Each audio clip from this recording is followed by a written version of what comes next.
Today is Wednesday, Parashat Terumah. The Gemara of today's Chok L'Yisrael covered a couple of subjects that we will discuss briefly here. The question is brought in the Gemara whether it's good to own a field next to the city or far away from the city. And there seem to be two contradictory statements of Rav. Like in one place he says that if a place is close to the city, it's something that is a blessing. You know, if you have a field where you planted some wheat, you don't have to commute very far to get to your field. And another place, he seems to indicate that we have to be concerned that people looking at a field that is fully grown with wheat, that they might, through the evil eye by looking at it, that it is such a successful field, that they may put ayn hara on it, evil eye, and therefore it's not a good idea to have a field next to the city. And the Gemara resolves that seeming contradiction by saying it depends.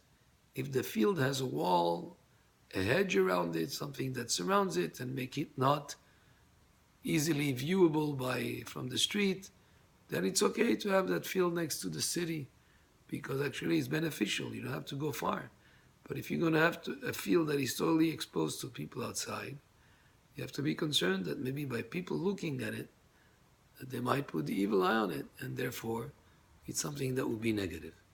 And through this idea, the Gemara tells us about the aspect of not showing off, not flaunting, not having things that are so exposed to people and so even to brag about it, even to show off these things that people would look at, because sometimes there could be a negative impact of ayn hara. So that was one subject. The other subject that is mentioned in the Gemara through the word Baruch Atah Pasadeh, that the assets of a person should be diversified. And the example that is brought here in the fields, how do you diversify in the field? And the Gemara says that it should be split in 3 equal portions. A third should be in grain, a third in olives, and a third in a vineyard. And basically the idea is you don't put all your eggs in one basket.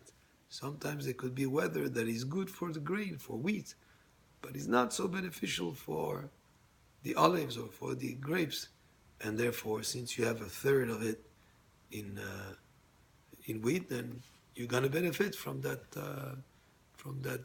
good circumstance that is good for the grain, and maybe not so good for the olives. So if you put all your assets, just all your fields in olives, then you're not doing it in a wise way.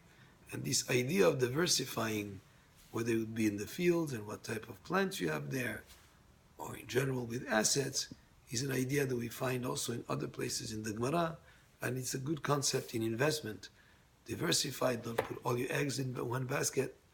Sometimes things may be good for all the different portions that you have. And sometimes if one is up, the other one would be low. At least it makes up for one another. And these are some of the advice that we find in the Gemara of today in Chok L'Yisrael. Baruch Adonai Le'olam. Amen ve'amen.